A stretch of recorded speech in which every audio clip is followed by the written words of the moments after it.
Hello friends, ఎలా ఉన్నారు? నేనైతే బాగున్నా, మీరు కూడా బాగున్నారని అనుకుంటున్నా. ఈరోజు అయితే పిల్లలకి సెలవులు కదండి, క్రిస్మస్ సెలవులు పుణ్యమా అంటే 3 days వచ్చినాయి. ఇంట్లో తింటా ఉన్నారు.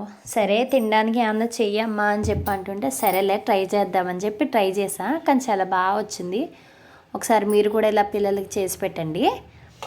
గోధుమ పిండి 1 కప్పు తీసుకున్నానండి.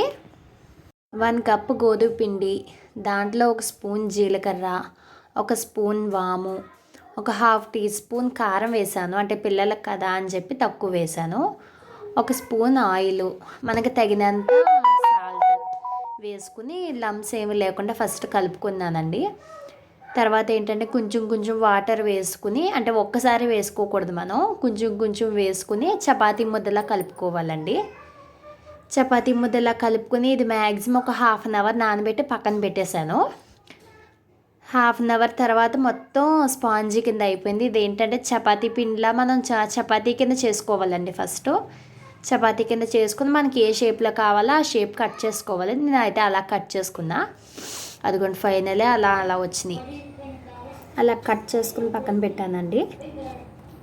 కళాయి పెట్టాను, ఆయిల్ వేసాను. ఇదేంటంటే నేను గాను నూనె వేసాను, పైకి పొంగిపోతుంది కదా అని చెప్పి తక్కువే వేసాను. అది కూడా చూడండి నొరక కింద వచ్చేస్తుంది.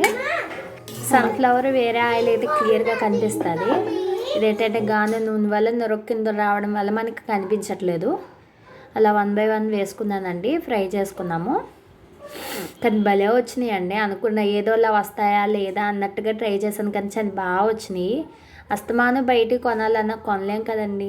ఏంటంటే బయట వేరే వేరే ఆయిల్స్ వేసేస్తారు, యూజ్ చేసిన ఆయిల్ చేస్తారు. సరేలే ఒకసారి ట్రై చేద్దామని చెప్పి ట్రై చేసా, కానీ చాలా బాగా వచ్చినాయి. మీరు కూడా ఒకసారి ట్రై చేసి కామెంట్ చేయండి.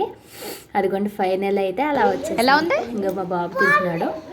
ఎలా ఉన్నాయంటే భలే ఉంటున్నాయి అంటున్నాడు.